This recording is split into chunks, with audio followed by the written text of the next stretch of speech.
अजीम प्रेम जी के विप्रो से लेके नीचे के मजदूर तक अगर जुर्रत है तुम्हारे अंदर, असल बाप की तुम औलाद हो, तो जाओ हमारा बाइकआउट करो। इंडिया की जो जीडीपी हमने दी थी, 37% जीडीपी जो हमने दी थी, मैं फख्र से कहता हूं, उस जीडीपी को जो आज तुम्हारे हाथों से -1/2 पे आने जा रही है अगले 4-6 महीने के अंदर, हमारा बाइकआउट करने के बाद तुम उस जीडीपी को अगर 37% पे ला सकते हो, तो मैं खुला चैलेंज देता हूं कि हमारा बाइकआउट करो और लाओ। मैं सीधे सीधे कहता हूं कि कोरोना को इंपोर्ट किया है इस जालिम सरकार ने। जो बैंकों का पैसा था 2 लाख करोड़, इनके चहीते, इनके लाडले उठा के ले जा चुके हैं गैर मुल्कों में। हम में से नहीं था कोई भी, विप्रो नहीं था वो, सिप्ला नहीं था वो हिमालय ड्रग नहीं था, हम में से कोई नहीं था। ये इन्हीं के लाडले थे, सारे मोदी थे, कोई नीरव मोदी था, कोई ललित मोदी था, कोई विजय माल्या था। ये हमको मालूम है, रोजाना झूठ बोला जाता है टेलीविजन पे और अखबारों में कि हम फ्री भेज रहे हैं सबको। किसी को फ्री नहीं भेजा गया, किसी को फ्री नहीं भेजा गया।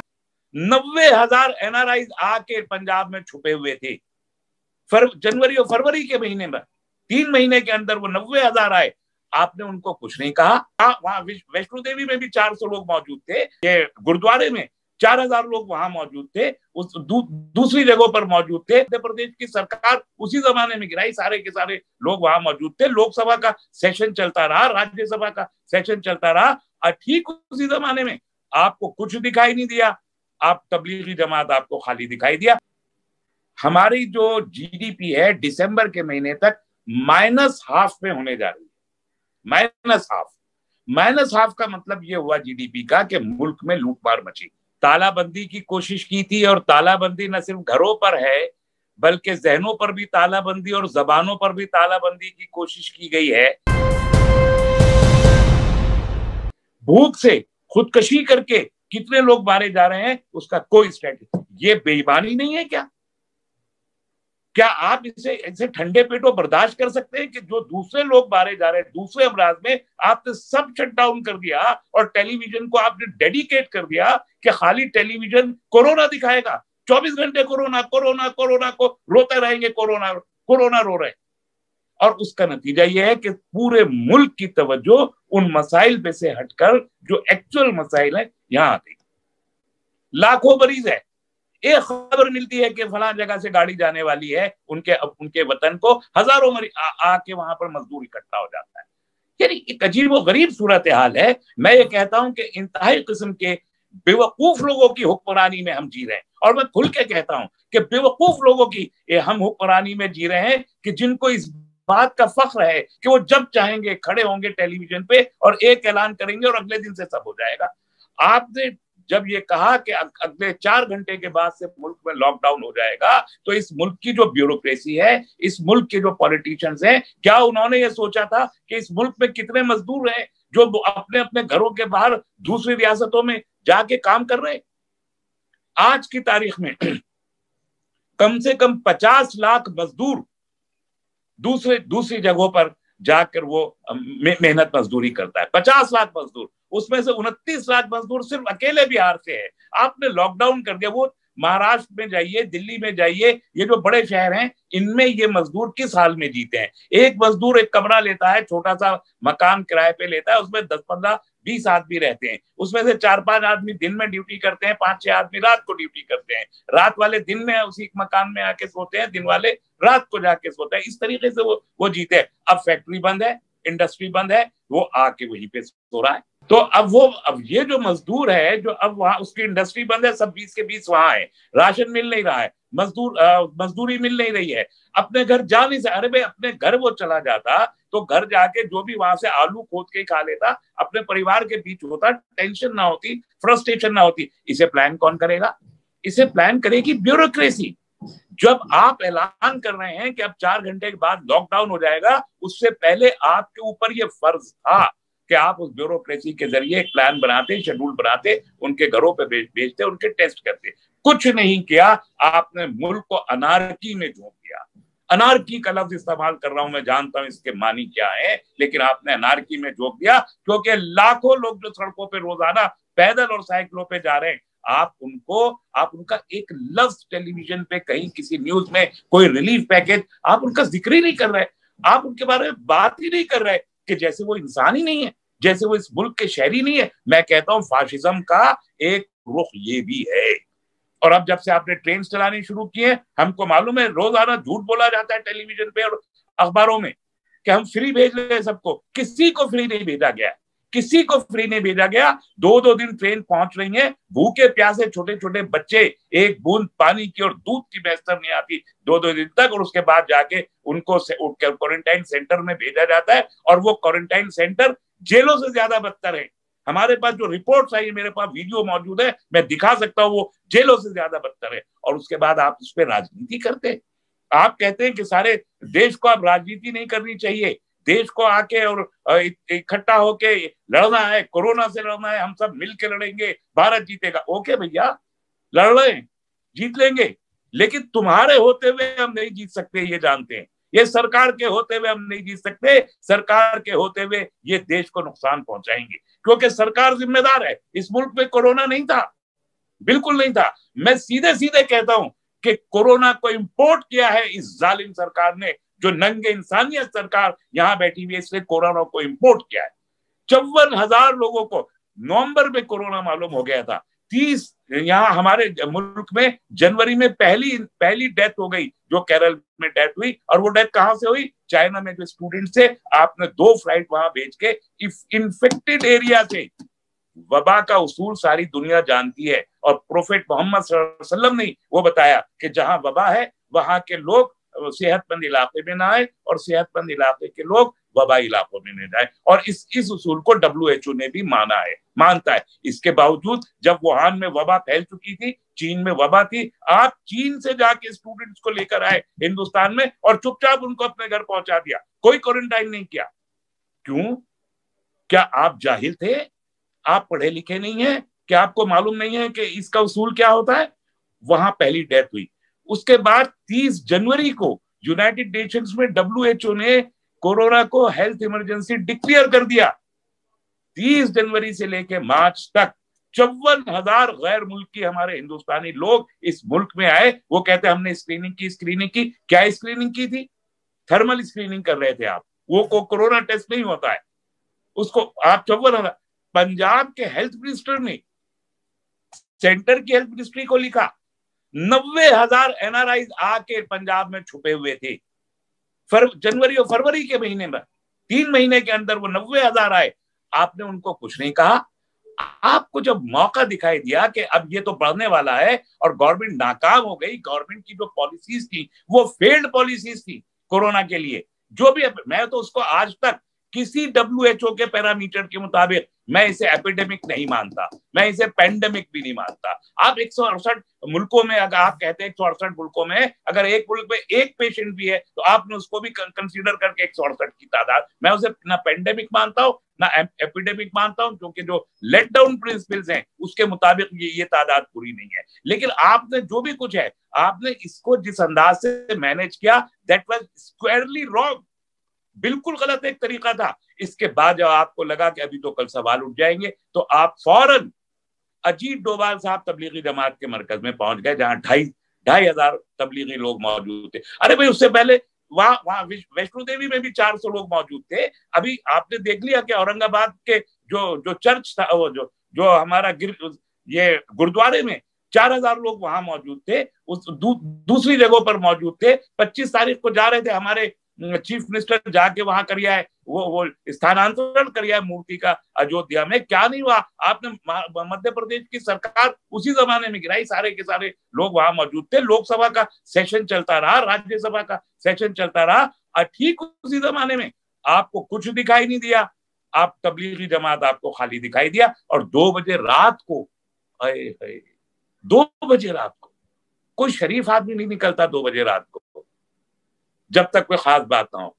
अजीत डोभाल जी निकले और मौलवी साहब के पास पहुंच गए। पता नहीं आज तक हम पूछते पूछते थक गए, हलक फूक गए हमारे कि भाई क्यों गए थे आप, स्टेटमेंट दीजिए जनरल। कोई स्टेटमेंट नहीं है। और उसके बाद से झूठी तमाम फेक वीडियो चला के वो कोरोना जिसका जवाब आप दे नहीं पा रहे थे, आपने पूरा का पूरा उठा के मंड दिया तबलीगी जमात के सिर पे, और फिर अपने बिकाऊ तमाम चैनल्स को तबलीगी जमात के सिर पे लगा दिया। अरे भाई, वो खत्म होना था, बात खत्म हो गया। तबलीगी जमात के 25,000 लोगों को आपने टेस्ट कर लिया, 97% तबलीगी जमात के लोगों का कोरोना नेगेटिव है और वो अपने घर पहुंच गए। अब जो ये शराब खाने खोले हैं आपने, 70% टैक्स लगाया, कारोबार आपने बंद कर दिए, मजदूरों को नौकरी नहीं मिल रही, उनको माहाना तनख्वाह नहीं मिल रही, किराएदार किराया नहीं दे रहे। दिल्ली की सरकार कह रही है 3,500 करोड़ में से सिर्फ 300 करोड़ का रिवेन्यू आया है। तो आपने शराब खोल के 70% टैक्स उसके ऊपर लगा दिया। पेट्रोल, सारी दुनिया में पेट्रोल मुफ्त में मिल रहा है, तकरीबन मुफ्त में अवेलेबल है इस वक्त। जो सूरत हाल है कि जितनी पाइपलाइन है सब पेट्रोल सप्लाई की दुनिया भर में, सब चोक हुई पड़ी है, भरी पड़ी है। सारे टैंकर जितने अवेलेबल हो सकते हैं तेल के, सारे वेसल्स भरे पड़े, जगह नहीं है तेल रखने की। इतना ज्यादा तेल है और कीमत उसकी $5-7 पे आ गई है, ऑलमोस्ट माइनस में जा रही है। दुनिया ने तेल के रेट कम कर दिए। पाकिस्तान को आप रोजाना गाली देते हैं, ठीक है भाई, वो दुश्मन मुल्क आपने करार दे रखा है, वो सही। 42 रुपए उनके यहाँ डीजल पे कम हुआ, 1 लीटर पे 42 रुपया कम किया उन्होंने। आपने बढ़ा दिए, पेट्रोल के दाम भी बढ़ा दिए। क्यों बढ़ाए आपने? वेट लगा दिया। क्यों बढ़ाया आपने? सरकार का खजाना कम हो रहा है, उसको जो है जो नेशनल इकोनॉमी उसको इंप्रूव करने के लिए आप टैक्स बढ़ा रहे हैं। अरे भाई, आप किससे ले रहे हैं आखिरकार ये टैक्स? वो जो भूखा नंगा बैठा हुआ है, जिसके पास खाने को है ही नहीं, आप रोटी नहीं है, आप उससे पेट्रोल का पैसा ले रहे हैं। वो जो शराब लेने जा रहा है उसमें 70% आपने बढ़ा दिया। इसका मतलब यह है कि आपकी मेंटालिटी है। एक जमाने में हम सुना करते थे, मैं कोई कास्टिस्ट आदमी नहीं हूं, लेकिन एक मिसाल है, एक महाजनी एक शब्द हुआ करता था, जो महाजन सूद दर सूद लेके चमड़ी उधेड़ दिया करता था जिसको कर्ज दिया करता। ये सरकार वो महाजनी सरकार है जो चमड़ी उधेड़ना चाहती है लोगों की, और अपनी उस खता को छुपाने के लिए कम्युनल एजेंडा, कम्युनल कार्ड खेलती है। जो उसने उस तबलीगी जमात के नाम से वो कम्युनल कार्ड खेल के पूरे मुल्क में विश्व हिंदू परिषद के झंडे लगे सब्जी के ठेलों पे, और कहा कि मुसलमानों से मत लो, थूक के दिया जाता है। अरे भाई, वो साबित हो गया कि ये तो वीडियो फेक था। फेक वीडियो के बावजूद भी आप टेलीविजन पे मुस्तकिल उसको चलाते रहे, अभी तक भी उसको चलाया जा रहा है कि वो थूक के दे रहे। ये क्यों करना चाहते हैं आप? मैं ये नहीं मान सकता कि आपको इस बात का अंदाजा नहीं है कि इस लॉकडाउन के नतीजे में, जो अभी आप कंटिन्यू और करेंगे, मुल्क की इकोनॉमी लॉकडाउन से पहले 4% थी, जो जीडीपी है 4% था। अब लॉकडाउन हुआ, खुद आरबीआई ये कह रहा है जितने हमारे रिजर्व फंड थे आरबीआई में सब छीन लिए गए। जो बैंकों का पैसा था 2 लाख करोड़, इनके चहीते, इनके लाडले उठा के ले जा चुके हैं, गैर मुल्कों में ले जाके रखे हैं। ये गद्दाराने कौम है। 50 कंपनियों ने जो पैसा चुरा, और हम में से नहीं था कोई भी, विप्रो नहीं था, वो सिप्ला नहीं था, वो हिमालय ड्रग नहीं था, हम में से कोई नहीं था। ये इन्हीं के लाडले थे, सारे मोदी थे। कोई नीरव मोदी था, कोई ललित मोदी था, कोई विजय माल्या था। ये सब जो है पार्लियामेंट में कोई बैठा था, कोई उनके साथ बैठा था। 2 लाख करोड़ तो वो ले गए।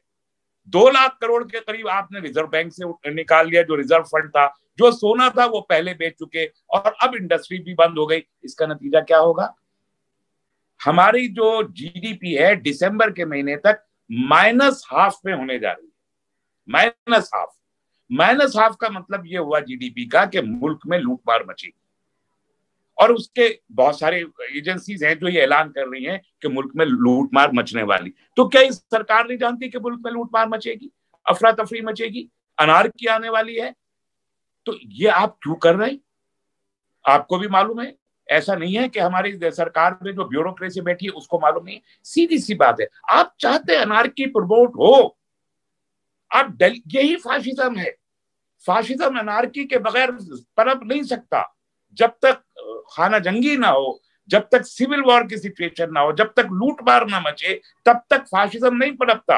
आप उठा के फाशिज्म की जो पहली मिसाल जर्मनी, उसको देख लीजिए, उन्होंने यही सब कुछ किया है। और मैं कहता हूं, मैंने पिछले दिनों भी कहा है, 1933 से 45 का जमाना ये नहीं है। मोदी सरकार को बात समझ लेनी चाहिए। ये 1933 और 45 के बीच का जमाना नहीं है, ये 2020 है। यहाँ फैक्टर्स दूसरे भी बहुत सारे अवेलेबल है। तो ये वो तजुर्बा करने की अगर कोशिश कर रहे हैं तो ये मुंह की खाएंगे, ये नाकाम होंगे। मुझे इस बात का यकीन है कि कामयाब अभी भी हम ही होने वाले हैं। ये मुल्क को तोड़ने की कोशिश करो। हमको मालूम है कि मुल्क तोड़ना चाहते हैं, लेकिन जोड़ने वाले हम यहाँ मौजूद है। हम ये साफ कहना चाहते हैं कि इस अनार्की को आप अभी भी अगले 15-20 दिन, महीना बहुत क्रूशल है इस मुल्क के लिए, जहां कोरोना के केसेस बढ़ेंगे। कोरोना के केसेस बढ़ने के बाद ये पूरी कोशिश, ये जितना कुछ किया जा रहा है, आप सुन सुन के परेशान होते हैं कि घरों में घुस के पुलिस मार रही है, औरतों को मार रही है, रोजेदार औरतों को, प्रेग्नेंट औरतों पे डंडे मारे हैं, उनके मर्दों को उठा के खींच खींच के बाहर लाए हैं, उन पे केसेस लगाए जा रहे हैं झूठे।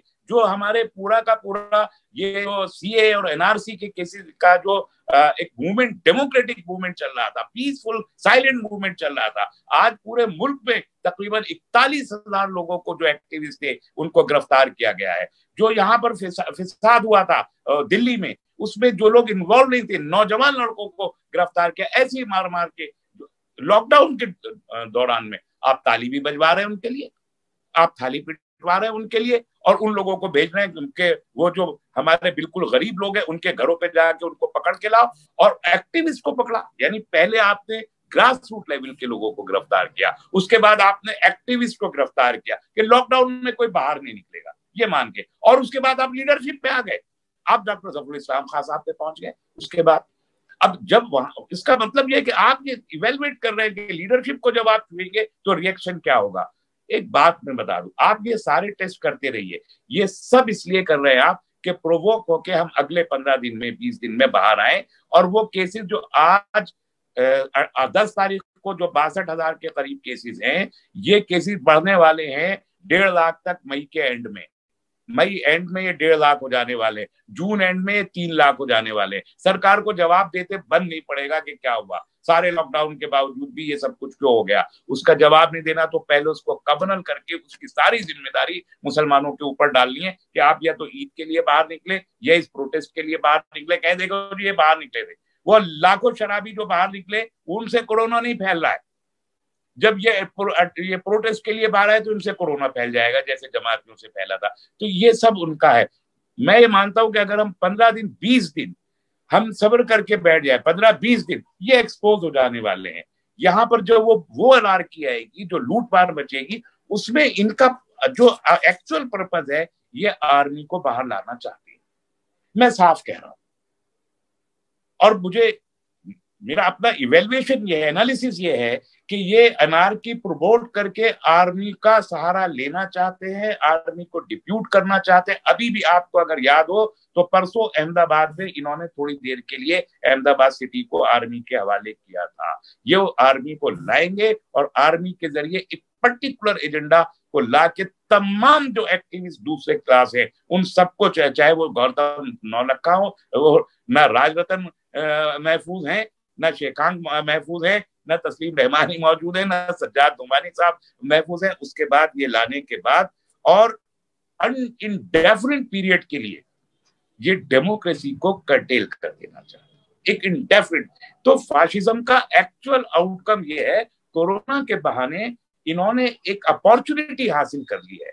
ये मतलब इनको ये करना तो था ही, कोरोना आ गया तो इन्होंने लपक के उसे पकड़ लिया है, और अब उसकी आड़ में ये उस एजेंडा को नाफिज करना चाहते हैं जिस एजेंडा को नाफिज करने में भी शायद 3-4 साल लगते हैं इनको।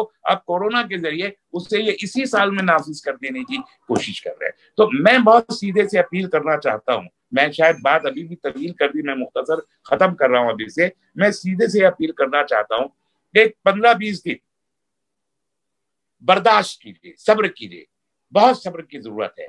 इस फाशिज्म से हमको लड़ना है और सबको हाथ में हाथ डाल के लड़ना होगा, चाहे हमको राजरतन अम्बेडकर हो, शीशांक जी हो, और बहुत सारे हमारे लोग हैं, क्योंकि महफूज कोई नहीं है। सभी को मिल के लड़ना है और आवाज उठाते रहना है। जब सड़क पे आने के वक्त आएंगे तो हमको सड़क पर भी आना है पीसफुल तरीके से। कॉन्स्टिट्यूशन ऑफ इंडिया जब तक मौजूद है उसको बचाने के लिए हमें जमहूरी तरीकों से लड़ना है। खौफ दिल से इसलिए निकाल दीजिए, आपके पास खोने को क्या है? हमारे पास कुछ नहीं है खोने को। ये सोशल बाइकआउट अगर करना चाहते हैं, ये बहुत ही मामूली से छोटे से लोग हैं। अभी कल गुड़गांव की फैक्ट्रियों ने मुसलमानों को फोन कर करके बुलाया कि भाई साहब आइए कुछ काम करना शुरू कीजिए। लेकिन मैं इसके बावजूद कहता हूं सोशल बाइकआउट करना कीजिए, शौक से कीजिए। आप जाइए कहिए कि इंडस्ट्रियल लेबरर हमको मुसलमान नहीं चाहिए, आप कह दीजिए कि कंस्ट्रक्टर लेबरर हमको मुसलमान नहीं चाहिए। मैं सीधे कहता हूं, अजीम प्रेम जी के विप्रो से लेके नीचे के मजदूर तक अगर जुर्रत है तुम्हारे अंदर, असल बाप की तुम औलाद हो, तो जाओ हमारा बाइकआउट करो बाइकआउट। हम देखते हैं कि इंडिया की जो जीडीपी हमने दी थी, 37% जीडीपी जो हमने दी थी, मैं फख्र से कहता हूं, उस जीडीपी को जो आज तुम्हारे हाथों से -1/2 पे आने जा रही है अगले 4-6 महीने के अंदर, हमारा बाइकआउट करने के बाद तुम उस जीडीपी को अगर 37% पे ला सकते हो, तो मैं खुला चैलेंज देता हूं कि हमारा बाइकआउट करो और लाओ। तुम नहीं ला सकते, हम जानते हैं, हमने 37% दी थी, तुम उसको -37% करके 137 करोड़ हिंदुस्तानियों को भूखा मारने का प्लान कर रहा हो। हमारा बाइकआउट करना चाहते हो, करो। हमारे बाइकआउट का नतीजा ये होगा कि हम अपने गेटोज में बैठ के अपनी जो स्किल है हम उसको वही डेवलप करके खड़े हुए, हमारे लिए अपॉर्चुनिटी होगी, जो कि हमारे पास होने को कुछ नहीं है। किससे डरना? मौत आनी है, मौत से तो डर नहीं होना चाहिए। जेल अगर जाना है, ऐसे ही उठा के ले जाना है, हम खुद चले जाएंगे जेल, चलिए बनाइए कितनी जेलें हैं, हम चले जाएंगे। मरना तो है, तो जब मरना है तो फिर इज्जत के साथ मरना है, फिर अपने हक के साथ लड़ना है, आजादी के साथ लड़ना है, इस्लाम के साथ लड़ना है, ईमान के साथ जीना है, और उसी के साथ मरना है। उस उम्मीद के साथ अगर आप जिंदा हैं और कानून को मानते हुए अपना काम करते हैं, कोई अमित शाह, कोई मोदी इस मुल्क में पैदा नहीं हुआ जो आपके जज्बात को रोक सके, इस मुल्क की जमहूरियत को खत्म कर सके। 50 कोरोना आएंगे, 50 चले जाएंगे, लेकिन जमहूरियत बाकी रहेगी अगर आपके जज्बात जिंदा है, आपका एहसास जिंदा है, आपका ईमान जिंदा है। मैं आपसे ये दरख्वास्त करता हूँ, रमजान का महीना है, आप सबके रोजे हैं, अल्लाह ताला सुनता है। तहज्जुद के वक्त में चौथे आसमान पे आके दुआएं कबूल होती है। बहुत रो के गिड़गिड़ा के अल्लाह ताला के हुजूर में दुआ कीजिए कि अल्लाह को और इस पूरी इंसानियत को और इस पूरे मुल्क को, एक एक इंसान को, एक एक मजदूर को, एक एक परेशान हाल को अपनी रहमत से हमको अपने लिए कबूल कर ले, हमें अपनी राह की तरफ मोड़ दे। जो खामियां कमियां हमारे अंदर हैं, जो दीन से दूरी हमारे अंदर पैदा हुई है, जो कुरान से दूरी हमारे अंदर पैदा हुई है, या अल्लाह हमको उस तरफ राग़िब दोबारा कर दे, हमें मोड़ के अपने रास्ते की तरफ लिया, और जो जुल्म हमारे ऊपर बपा किए जा रहे हैं उस जुल्म का खात्मा कर दे, और उस जालिम को भी, अगर जालिम को खत्म नहीं करता तो जालिम को तौफीक दे दे कि अपने जुल्म से बाज आ जाए, और ये हमारा मुल्क जो जन्नत निशां था, जो सोने की चिड़िया था, एक बार फिर ये जन्नत निशां और सोने की चिड़िया बने। और सारी दुनिया में जो लोग भी जहां किसी जंग की हालत में है, किसी सियासी इस्तबदाद की हालत में है, किसी परेशानी की हालत में है, या अल्लाह इस दुनिया को एक मर्तबा फिर गहवारा अमन बना दे, या हमें वो कुव्वत दे कि हम तेरे हक, तेरे नाम के लिए, तेरे दीन के लिए, इंसानियत के लिए और इंसाफ के लिए और अमन व अमान के लिए हमें वो जुर्रत अता कर कि हम अपनी काबिशें तेरे बताए हुए तरीके के मुताबिक कर सके और दुनिया एक बार फिर गहवारा अमन बन सके।